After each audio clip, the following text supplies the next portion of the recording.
First of all നമുക്ക് പഠിക്കേണ്ടത് unbalanced ഫോഴ്സും ബാലൻസ്ഡ് ഫോഴ്സും. ബാലൻസ്ഡും അൺബാലൻസ്ഡ് ഫോഴ്സും.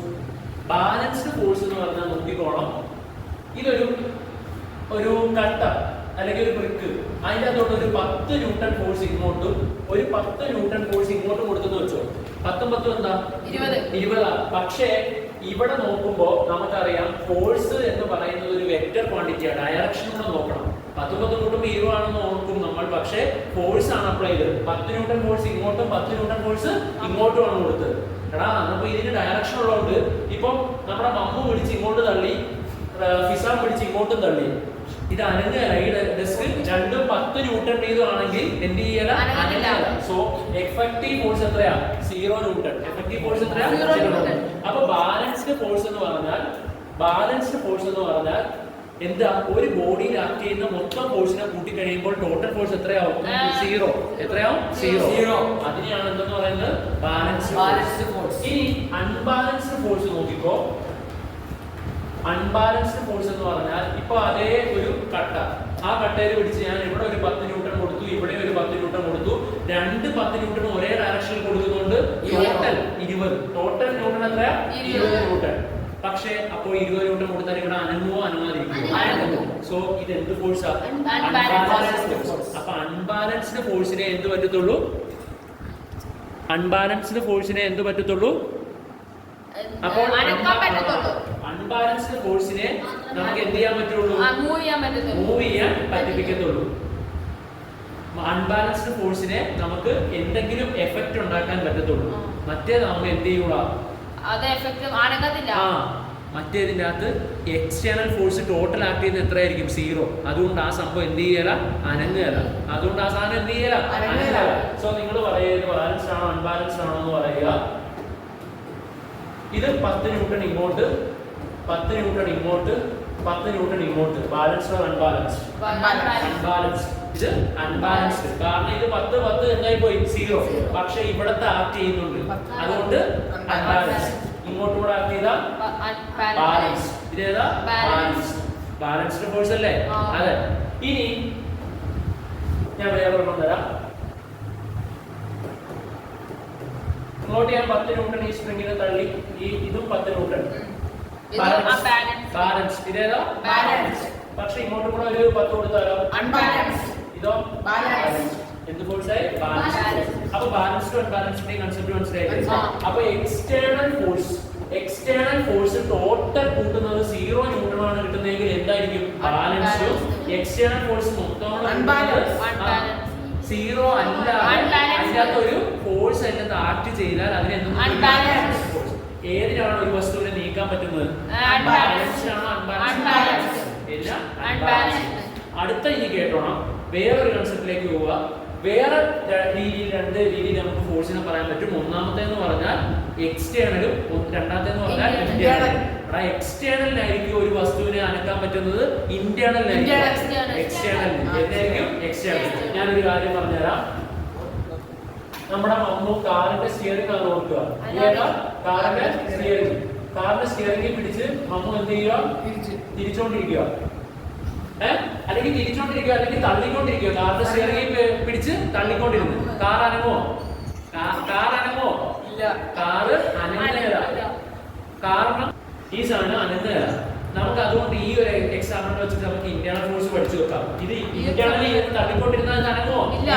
പക്ഷെ അതേ നമ്മൾ ഇവിടെ നിന്ന് ഇറങ്ങി കാറിനെ പുറത്ത് ഇരുന്ന് തള്ളി, അനങ്ങും. കാറ് ന്യൂട്രലി ഇട്ടിട്ട് എന്ത് ചെയ്തു? പുറത്ത് നിന്ന് തള്ളി, അത് അനങ്ങാൻ തുടങ്ങും. ഏത് ഫോഴ്സ്? ഇന്റേണലോ എക്സ്റ്റേണലോ? External force.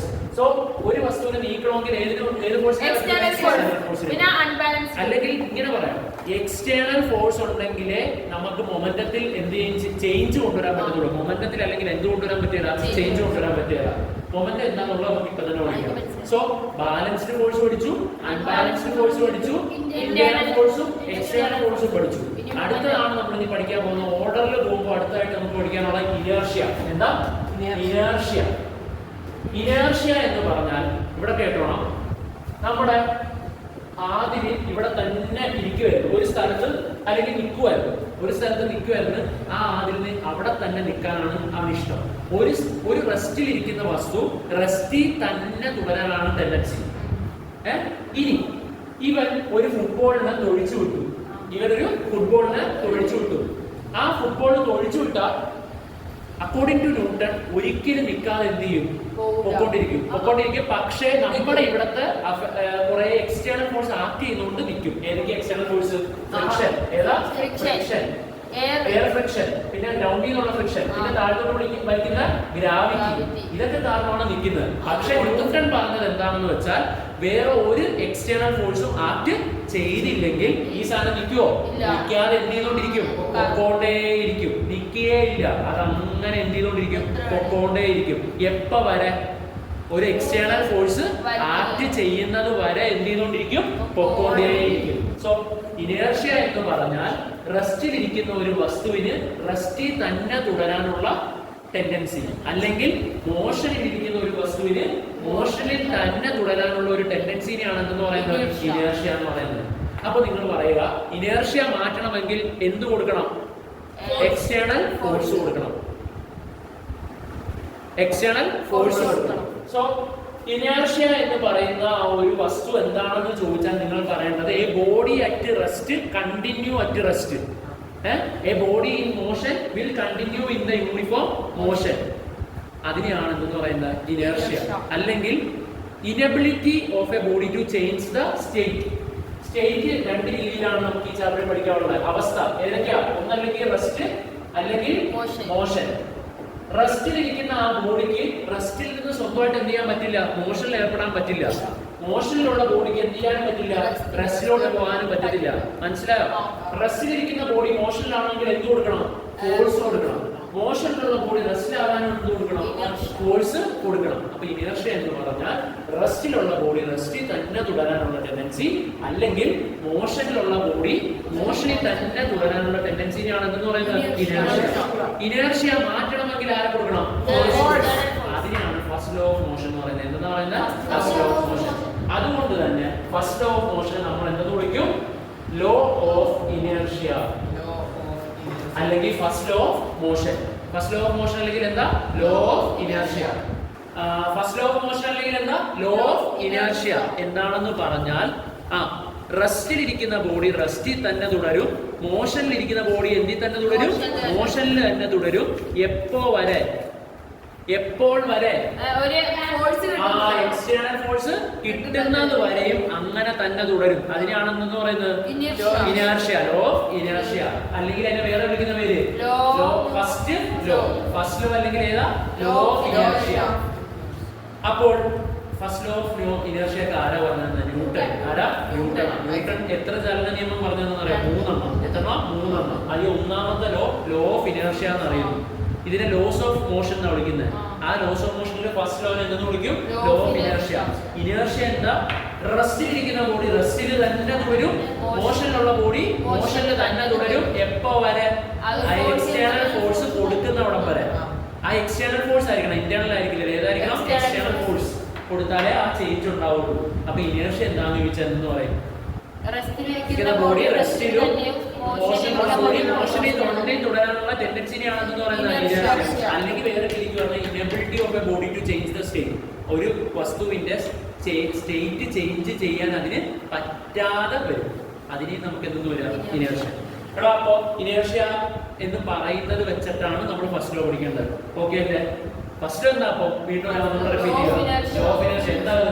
ഒരു ബോഡി റെസ്റ്റിലാണെങ്കിൽ റെസ്റ്റിൽ തന്നെ തുടരും, ഒരു ബോഡി മോഷനിലാണെങ്കിൽ മോഷനിൽ തന്നെ തുടരും. എപ്പോൾ വരെ? എക്സ്റ്റേണൽ ഫോഴ്സ് ആക്ട് ചെയ്യുന്നോളം വരെ. എത്ര വരെ? എക്സ്റ്റേണൽ ഫോഴ്സ് ആക്ട് ചെയ്യുന്നോളം വരെ.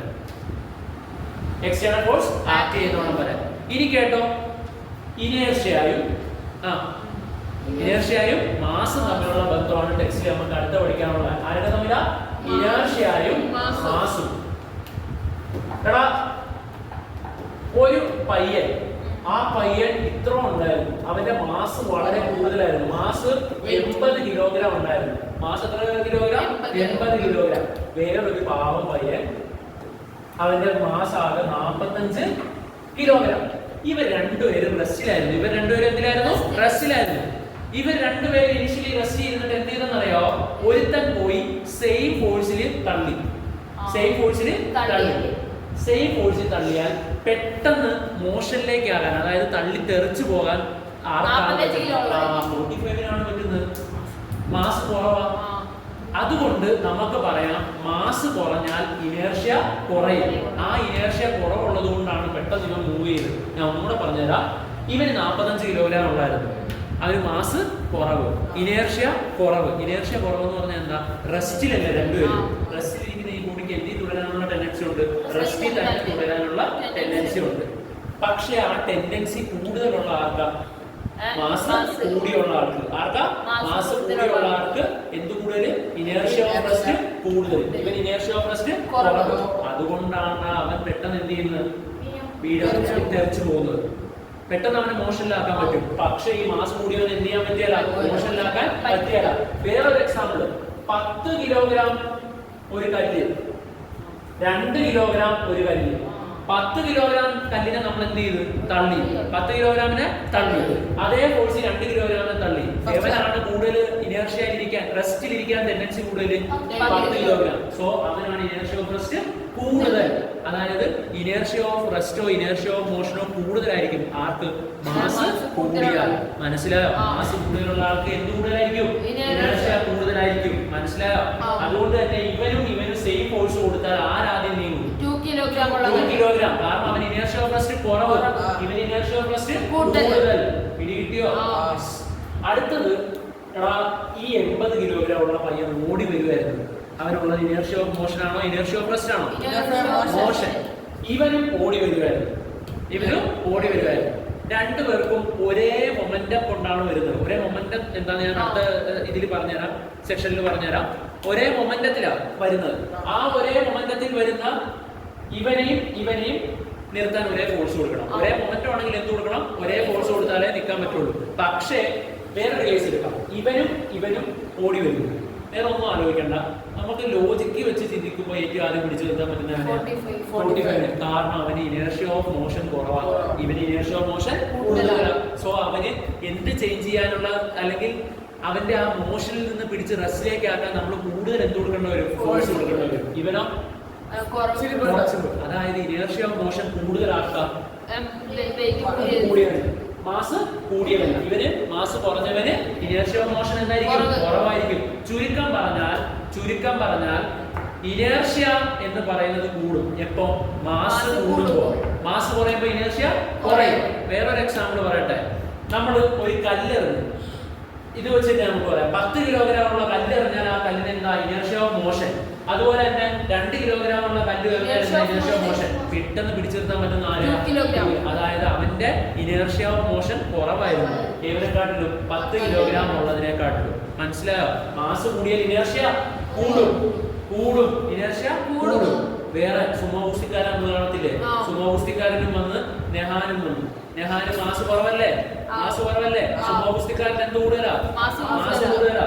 അവൻ വന്നിട്ട് ഇടിച്ച് നമ്മളെ നെഹാനും വന്നിട്ട് ഇടിച്ച് ഓടി വന്നാ ഇടിച്ച് നമ്മൾക്ക് പിടിച്ചു നിർത്താൻ ആഗ്രഹം, ഇടിക്കാൻ വരുമ്പോ പിടിച്ചു നിർത്താൻ ആഗ്രഹം. സുമോഗുസ്തിക്കാരൻ നമുക്ക് പിടിച്ചാൽ നിൽക്കുവോ? കാരണം അവന്റെ എന്ത് കൂടുതലായിരുന്നു? ഇനേർഷ്യ ഓഫ് മോഷൻ കൂടുതലാണ്. മാസ് കൂടുതലാണ്. ഇനേർഷ്യ ഓഫ് മോഷൻ അവന്റെ കൂടുതൽ. നെഹാൻ ഇനേർഷ്യ ഓഫ് മോഷൻ അല്ലേ? ഇനി അടുത്ത കേട്ടോ. അപ്പൊ ഏതാണ് ഇനേർഷ്യ ആൻഡ് മാസ് ആയത്? ഏതാ? ഇനേർഷ്യ. അപ്പൊ അത് മുന്നോട്ട് വന്നിട്ട് ആ ടോപ്പിക്കും വിടുക. ഇനേർഷ്യ ഓഫ് എന്താണ്? ഇനേർഷ്യ ഓഫ് മോഷൻ കൂടുതലായിരിക്കും മാസ് കൂടുതലാണെങ്കിൽ. ഇനേർഷ്യ ഓഫ് മോഷൻ കുറവായിരിക്കും മാസ് കുറവാണെങ്കിൽ. റെസ്റ്റിൽ ഇരിക്കുന്നവന് ഇനേർഷ്യ ഓഫ് റെസ്റ്റ് കൂടുതലായിരിക്കും മാസ് കൂടുതലാണെങ്കിൽ, അല്ലെങ്കിൽ കുറവായിരിക്കും. അതായത് ഇനേർഷ്യയും മാസ് തമ്മിലുള്ള ബന്ധം എന്താ? ഇനേർഷ്യ മാസ് കൂടുതലാണെങ്കിൽ ഇനേർഷ്യ കൂടുതൽ, മാസ് കുറവാണെങ്കിൽ ഇനേർഷ്യ അല്ലേ? ഫസ്റ്റ് ലോ കിട്ടിയോ? ഫസ്റ്റ് ലോ എന്താ? ഒരു വസ്തുവിന്റെ ഇനേർഷ്യാനെ മാറ്റണമെങ്കിൽ, അതായത് റെസ്റ്റിലുള്ളവനെ മോഷനിലുള്ളവനെ റെസ്റ്റിലോട്ട് ആക്കണമെങ്കിൽ എന്ത് കൊടുക്കണം? External force. First law. ഇനിയാണ് ടെക്സ്റ്റിൽ നമുക്കുള്ളത് മൊമെന്റം. എന്താ? അതും പറയണം. മൊമെന്റം എന്ന് പറയുന്ന ഒരു ഫിസിക്കൽ ക്വാണ്ടിറ്റി ഒരു വസ്തുവിന് ഉണ്ടാവണമെങ്കിൽ അവനൊരു മാസ് ഉണ്ടാവണം, വെലോസിറ്റി ഉണ്ടാവണം. മാസ് ഉണ്ടാവണം, മാസിന്റെ യൂണിറ്റ് കിലോഗ്രാം. മാസിന്റെ യൂണിറ്റ് എന്താ? Velocity metre per second. So മൊമെന്റത്തിന്റെ ലെറ്റർ പി ആണ്. പി അത് എന്ന് പറയുന്നത് മാസ് ഇൻറ്റു വെലോസിറ്റി ആണ്. എന്താ മാസ് വെലോസിറ്റി? മാസ് എന്ന് പറഞ്ഞാൽ എന്താ? കിലോഗ്രാം യൂണിറ്റ് ഉള്ള ഒരു മാസ് എന്ന് പറഞ്ഞാൽ അത് എന്താണ്? എമൗണ്ട് ഓഫ് സബ്സ്റ്റൻസ് ആണ്. ഒരു വസ്തുവിൽ എത്ര എമൗണ്ട് ഓഫ് സബ്സ്റ്റൻസ് ഉള്ളതിനെയാണ് എന്തെന്ന് പറയുന്നത്? മാസ്. അതുപോലെ തന്നെ വെലോസിറ്റി എന്ന് പറഞ്ഞാൽ അതിന് എത്ര വേഗത. ഉദാഹരണത്തിന് ഇപ്പൊ ഈ ആച്ചി ഓടി വന്നിരിക്കുന്നതാണോ ആദ്യം ഓടി വന്നിരിക്കുന്നതാണോ? ആച്ചിക്ക് ഒരു 60 കിലോഗ്രാം കാണും, ആദ്യത്തിന് ഒരു 50 കിലോഗ്രാമേ കാണത്തുള്ളൂ. രണ്ടുപേരും വന്ന് ഇടിച്ചത് എത്ര വെലോസിറ്റിയിലാണെന്ന് അറിയോ? 20 മീറ്റർ പെർ സെക്കൻഡ്. ആർക്കായിരിക്കും മൊമെന്റം കൂടുതൽ? കാരണം എന്താണെന്ന് വെച്ചാൽ 60 കിലോഗ്രാം ആണ് എന്തുള്ളത്? മാസ്. ആ 60 × 20 എത്രയാ? 6 × 12. പിന്നെ 0 0 1200 കിലോഗ്രാം മീറ്റർ പെർ സെക്കൻഡ്. ഇതോ 5 2 10 പിന്നെ 2 0 1000 കിലോഗ്രാം മീറ്റർ പെർ സെക്കൻഡ്. അപ്പോൾ ഇവൻ ചെന്നിട്ട് ആരെയാണോ ഇടിച്ചത് അവനായിരിക്കും കൂടുതൽ ആഘാതം ഏൽക്കാൻ സാധ്യത ഇവനെ കാട്ടിലും. അതുപോലെ തന്നെ നമുക്ക് പറയാം, ഒരു ട്രെയിൻ ഓടി ഒരു കാറിനെട്ട് ഇടിച്ചു, ഒരു ട്രക്ക് ഓടി കാറിനെട്ട് ഇടിച്ചു. ഏതിനായിരിക്കും കൂടുതൽ? ട്രെയിൻ ഇടിക്കുമ്പോഴായിരിക്കും നമുക്ക് കൂടുതൽ എന്ത് ചെയ്യാൻ സാധ്യത? ആഘാതം ഉണ്ടാകാൻ ചാൻസ്. അതായത് അല്ലെങ്കിൽ ഒരു കാർ, ആ കാർ ഇങ്ങനെ ഓടിക്കൊണ്ടിരിക്കവേ അറിയാതെ വന്ന ഒരു ട്രെയിൻ വന്ന് അതിനെ എന്ത് ചെയ്തു? ഇടിച്ചു. ആ കാറിനെ നമ്മൾ സെറ്റപ്പ് ആക്കിയൊക്കെ എടുത്തു. വീണ്ടും അയാളുടെ എന്താ ശ്രദ്ധിക്കാതെ ഉള്ള ഓടിയ കാരണം വന്നിട്ട് ട്രക്ക് വന്നിടിച്ചു. ഏതിനായിരിക്കും? ട്രെയിൻ ഇടിക്കുമ്പോഴായിരിക്കും ആ കാറിന് കൂടുതൽ എന്ത് ക്ഷതങ്ങൾ വരാൻ ചാൻസ്, അല്ലെങ്കിൽ ആഘാതം ഏൽക്കാൻ കൂടുതൽ ചാൻസ് ഏതിനാ? ട്രെയിൻ വന്നിരിക്കുമ്പോഴാണ്. കാരണം ഇപ്പോ ഈ കാറിന്റെ അകത്തോട്ട് വന്നിടിച്ച ട്രെയിനില്ലേ, ആ ട്രെയിനും അതുപോലെ തന്നെ ഈ കാറിന്റെ അകത്തോട്ട് വന്നിടിച്ച ട്രക്കില്ലേ, ആ ട്രക്കിനും ഒരേ വെലോസിറ്റി ഉണ്ടായിരിക്കട്ടെ. പക്ഷേ മാസ് ആർക്കാ കൂടുതൽ? മാസ് ആർക്കാ കൂടുതൽ? ട്രെയിനിന്.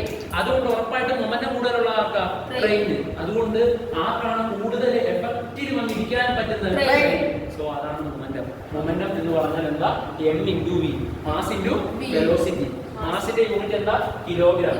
വെലോസിറ്റിയുടെ unit metre per second. So മൊമെന്റത്തിന്റെ യൂണിറ്റ് എന്താ? Kilogram metre per second. Kilogram metre per second. So ഇതാണ് മൊമെന്റം. ഇനി നോക്കിക്കോളാം, ഒരു കാർ 0 മീറ്റർ പെർ സെക്കൻഡിൽ നിൽക്കുമായിരുന്നു. അതിന് മൊമെന്റം ഉണ്ടോ? ഇല്ല. റെസ്റ്റിലല്ലേ? അപ്പൊ മൊമെന്റം ഉണ്ടോ? ഇല്ല. കാരണം മൊമെന്റം ഉണ്ടാവണമെങ്കിൽ P = m × v. ഇതിന് വെലോസിറ്റി ഉണ്ടോ? ഇല്ല. മാസ് ഉണ്ടോ? ഉണ്ട്. ഒരു 1000 കിലോഗ്രാമിന്റെ മണ്ടയിലുണ്ട്, പക്ഷെ എന്തില്ല? അതുകൊണ്ട് എന്തില്ല? മൊമെന്റം ഇല്ല. Momentum = 0 kilogram metre per second. എടാ ഇവനെ ന്യൂട്രലിൽ ഇട്ടിട്ട് ഒരാൾ വന്ന് എന്ത് ചെയ്തു? തള്ളി. ഇവന് പെട്ടെന്ന് എന്ത് കിട്ടും? വെലോസിറ്റി കിട്ടും കുറച്ച്. അത് എന്ത് കൊടുത്തത് കൊണ്ടാണ് സത്യത്തിൽ അത് നീങ്ങിയത്? ഫോഴ്സ് കൊടുത്തുകൊണ്ടാണ്. അപ്പോ സെക്കൻഡ് ലോ നമ്മളായി. അതാണ് ഇപ്പൊ പറയാൻ പോകുന്നത്. ഇവന് ഒരു 20 മീറ്റർ പെർ സെക്കൻഡ് വെലോസിറ്റി കിട്ടിയെന്ന് വെച്ചോ. ഒരു സെക്കൻഡിൽ എത്ര കിട്ടിയ? 20 മീറ്റർ ഡിസ്റ്റൻസ് പോകാനുള്ള വെലോസിറ്റി അതിന് കിട്ടി. 20 മീറ്റർ പെർ സെക്കൻഡിൽ അവൻ പോയപ്പോൾ ഇതിന്റെ വെയിറ്റ് എന്ന് പറയുന്നത് 100 കിലോഗ്രാം ഉള്ള കാറായിരുന്നു. അങ്ങനത്തെ ഒരു കാറില്ല, പക്ഷെ നമുക്ക് ഓർക്കാം 100 കിലോഗ്രാം ഉള്ള. അങ്ങനെയാണെങ്കിൽ 20 മീറ്റർ പെർ സെക്കൻഡിൽ അതിന് വെലോസിറ്റിയും 100 കിലോഗ്രാം ആണുള്ളതെങ്കിൽ അതിന്റെ ഇനിഷ്യൽ മൊമെന്റം 0 ആയിരുന്നെങ്കിൽ ഫൈനൽ മൊമെന്റം P എത്ര ആയിരിക്കും? Mass into velocity. മാസ് എത്ര? 100. Velocity 100 × 20 1 2 3 2000 kilogram metre per second. ഇത്രയും മൊമെന്റത്തിൽ വ്യത്യാസം ഉണ്ടായി. എടാ ഈ മൊമെന്റത്തിൽ വ്യത്യാസം ഉണ്ടായത് ആരെക്കാരണമാണ്? ഈ പുള്ളിക്കാരൻ ഇതിനകത്തോട്ട് എന്തുകൊണ്ട് ഫോഴ്സ് കൊടുത്തോണ്ട്. സോ ന്യൂട്ടൺ പറഞ്ഞ രണ്ടാമത്തെ ചലന നിയമം എന്താണെന്നറിയോ? ഒരു വസ്തുവിന്റെ മൊമെന്റം മാറ്റണമെങ്കിൽ നമ്മൾ എക്സ്റ്റേണൽ ഫോഴ്സ് കൊടുക്കണം. മറ്റേത് മൊമെന്റം മാറ്റണമെങ്കിൽ നല്ലതായിരുന്നു ഫസ്റ്റ് ലോ പറഞ്ഞത്. ഒരു വസ്തുവിന്റെ ഇനേർഷ്യ മാറ്റണമെങ്കിൽ എക്സ്റ്റേണൽ ഫോഴ്സ് കൊടുക്കണം. അതുകൊണ്ട് അതിന് ലോ ഓഫ് ഇനേർഷ്യ എന്ന് പറയും. ഇതോ സെക്കൻഡ് ലോ ഓഫ് മോഷൻ. അതിനെ പറയുന്നത് ഈ ലോയാണ് ഡിഫൈൻ ചെയ്യുന്നത്. ആരെ? ഫോഴ്സിനെ ഡിഫൈൻ ചെയ്യുന്ന ലോ ഏതാണ്? കഴിഞ്ഞ എക്സാമ്പിളിൽ വന്നായിരുന്നു സെക്കൻഡ് ലോ. ഏതാ? സെക്കൻഡ് ലോ എന്താ പറയുന്നത്?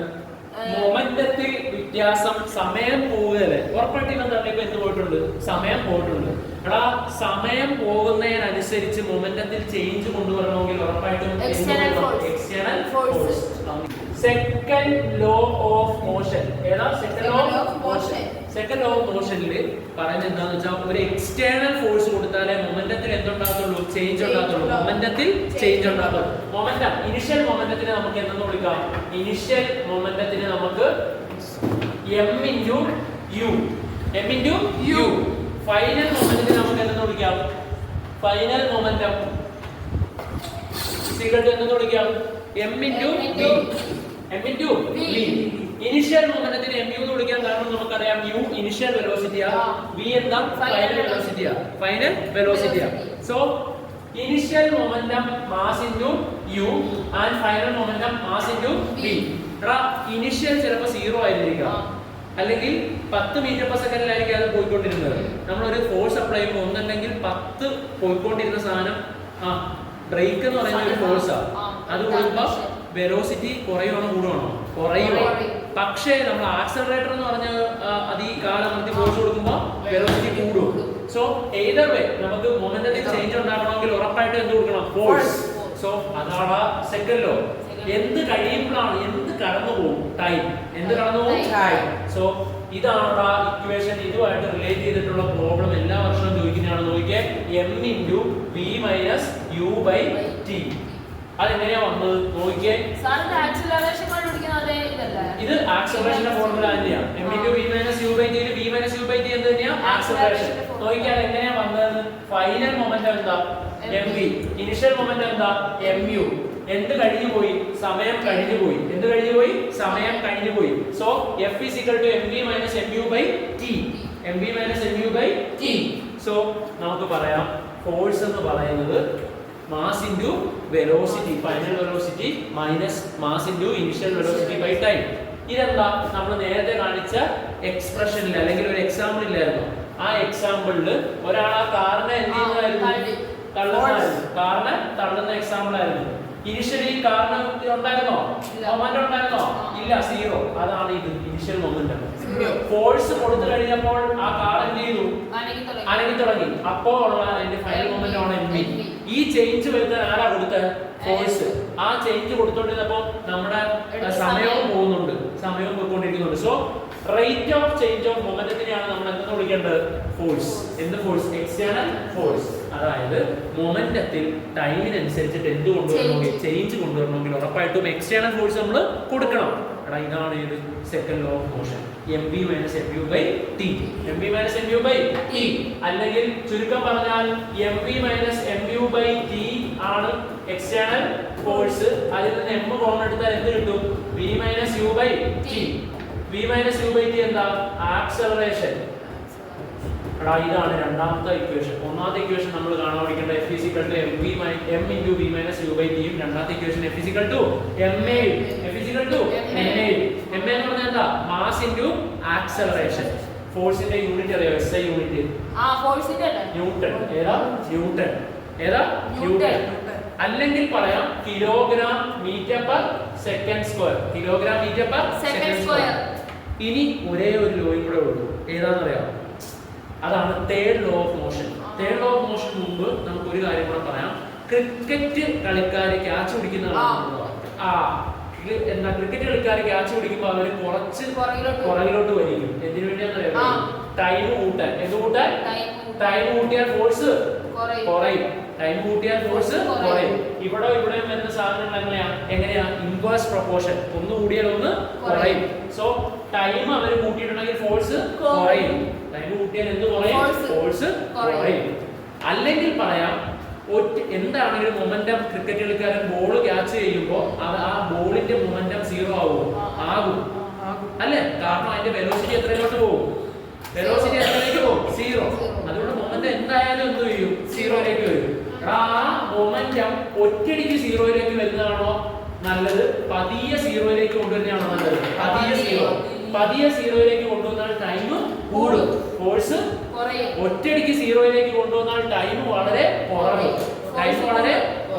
ഫോഴ്സ് കൂടും. ഫോഴ്സ് കൂടിയാൽ കൈക്ക് വേദന എടുക്കും. അപ്പോൾ അതുകൊണ്ടാണ് എന്ത് ചെയ്യുന്നത്? പുറകോട്ട് വലിക്കുന്നത്. വേറൊരു എക്സാമ്പിൾ ഞാൻ പറയാം. അത്ലറ്റ്സ് ഒക്കെ ഓടി വന്നിട്ട് ഹൈ ജമ്പ് ഒക്കെ ചാടുന്ന ബെഡിലോട്ടോ അല്ലെങ്കിൽ മണൽ ഇങ്ങനെ കൂട്ടിയിട്ടോട്ടാ. എന്തിനു വേണ്ടിയാ? എങ്ങാനും നമ്മള് അതന്നെ പരിക്കൊറ്റായിരിക്കും. എങ്ങാനും വീഴുന്നത് കോൺക്രീറ്റിലോട്ടാണെങ്കിൽ എന്ത് പറ്റും? കോൺക്രീറ്റിന്റെ അകത്ത് വെലോസിറ്റി സീറോയിലോട്ട് എത്താൻ നല്ല സമയ വ്യത്യാസം വേണോ? ഒറ്റയടിക്ക് നടക്കും. ഒറ്റയടിക്ക് ആ വീട് സെക്കൻഡിൽ തന്നെ എന്ത് പറ്റും? നമ്മുടെ സ്പീഡ് സീറോ ആവും, വെലോസിറ്റി എന്താവും? സീറോ. എടാ അങ്ങനെ വരുമ്പോ സമയം വളരെ കുറഞ്ഞു. സമയം കുറഞ്ഞാൽ ഫോഴ്സ് ഭയങ്കരമായിട്ട് കൂടിയിട്ട് നമ്മൾക്ക് ഏൽക്കുന്ന ആഘാതത്തിന്റെ എഫക്ട് ഭയങ്കരമായിരിക്കും. പെട്ടെന്ന് ചിലപ്പോൾ പരിക്ക് പറ്റാൻ ചാൻസ് ഉണ്ട്. അതുകൊണ്ടാണ് അത്ലറ്റ്സ് എന്തിലേക്ക് ചാടുന്നത്? ബെഡിലേക്ക് ചാടുമ്പോ ബെഡ് കംപ്രസ് ചെയ്ത് കൊടുക്കും. ബെഡ് എന്ത് ചെയ്ത് കൊടുക്കും? കംപ്രസ് ചെയ്ത് കുഴിഞ്ഞു പോകും. ആ കുഴിഞ്ഞു പോകുന്ന അത്രയും സമയം കൂടി ഉണ്ട് അല്ലെ? കുഴിഞ്ഞ അത്രയും സമയം കൂടെ ഉണ്ട്. അപ്പോൾ ഇത് കംപ്രസ് ചെയ്ത് കൊടുക്കുന്നതുകൊണ്ട് തന്നെ എന്ത് പറ്റും? സമയം എന്ത് ചെയ്യും? കൂടും. സമയം കൂടിയ ഫോഴ്സ് കുറയും. മനസ്സിലായോ? മണ്ണാണെങ്കിലും ഇതേ എഫക്ട് തന്നെ. മണ്ണ് ഇങ്ങനെ കോൺക്രീറ്റ് പോലെ നമ്മൾ അങ്ങനെ ഇടണോ? അല്ല. അതിനുവേണ്ടിയാണ് എന്നും ഇതുപോലെ ജമ്പിങ് ഒക്കെ ഉള്ള സമയത്ത് നമ്മൾ എന്തെടുത്തിട്ട് മുമ്പ് എടുത്തിട്ട് അതിനെ എന്ത് ചെയ്തിടും? തിളച്ചിടും. എന്തിനു വേണ്ടിയാ? മണ്ണ് എന്ത് ചെയ്യാൻ? കട്ട പിടിച്ചിരിക്കാൻ വേണ്ടി. അതിപ്പോ എന്ത് പറ്റും? അതും ഇച്ചിരി എന്ത് ചെയ്യും? കംപ്രസ്ഡ് ആയിട്ട് പോകുന്നതിനനുസരിച്ച് നമ്മുടെ വെലോസിറ്റി സീറോ ആകാനുള്ള സമയം എന്തെടുക്കും? കൂടി വരും. ഫോഴ്സ് എന്ത് ചെയ്യും? കുറയും. മനസ്സിലായോ? അതായത് മൊമെന്റത്തിന്റെ ചേഞ്ച് ഒറ്റയടിക്ക് എന്തിലോട്ട് ആക്കുക? സീറോയിലേക്ക് ആക്കാതെ പതിയെ എന്തിലോട്ട് വരാൻ? സീറോയിലേക്ക്. പതിയെ എന്തിലേക്ക് വരാൻ? സീറോയിലേക്ക്. ലാസ്റ്റിലോ ഏതിലോ?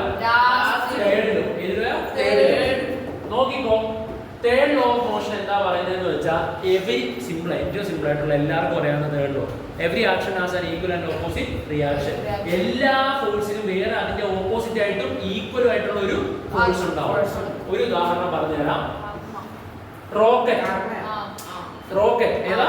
റോക്കറ്റ്. ആ റോക്കറ്റ് നമ്മൾ എന്ത് ചെയ്യുമ്പോ പ്രൊപ്പൽ ചെയ്യുമ്പോ അതിന്റെ ഗ്യാസ് വന്ന് എവിടെ ഇടിക്കും?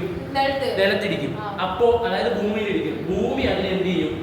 മുകളിലോട്ട്. അപ്പൊ ഒരു ഫോഴ്സ് കൊടുക്കുന്നതുകൊണ്ടാണ് എന്ത് ചെയ്യുന്നത്? റോക്കറ്റ് പൊക്കിപ്പോകുന്നത്. മനസ്സിലായോ?